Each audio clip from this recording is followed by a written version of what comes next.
E continua il nostro approfondimento dedicato alla conoscenza del nome dei mesi. Infatti ormai siamo nel nostro calendario, siamo arrivati al 10° mese dell'anno, anche se in realtà, se noi ritorniamo al calendario dell'antica Roma, il mese di ottobre era l'8° mese dell'anno. Infatti ottobre deriva dalla parola otto. Ma questo particolare mese è un mese dal significato quasi mistico, infatti è un mese che rappresenta la perfezione. Basti pensare infatti anche nella forma grafica del numero 8 ci troviamo di fronte a due cerchi perfettamente uniti che, se rovesciati, rappresentano il simbolo dell'infinito. Infatti l'8 rappresenta la perfezione cosmica, rappresenta appunto l'infinito.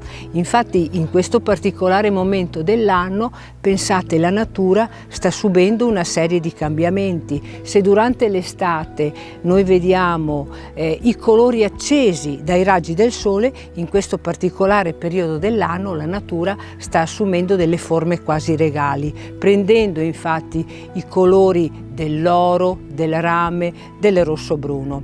Ma il numero 8 è anche un numero molto particolare, infatti basti pensare che in Cina 8 sono le energie vitali, 8 sono le forze generate dall'unione dello Yin e dello Yang.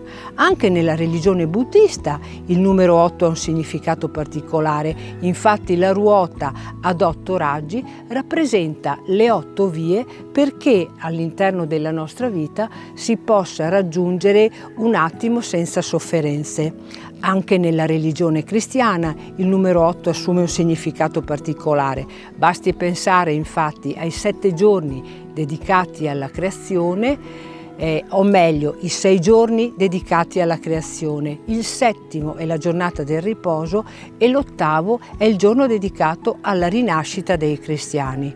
Quindi pensate, legato al mese di ottobre, quanti significati si sono assunti grazie alla definizione del numero 8.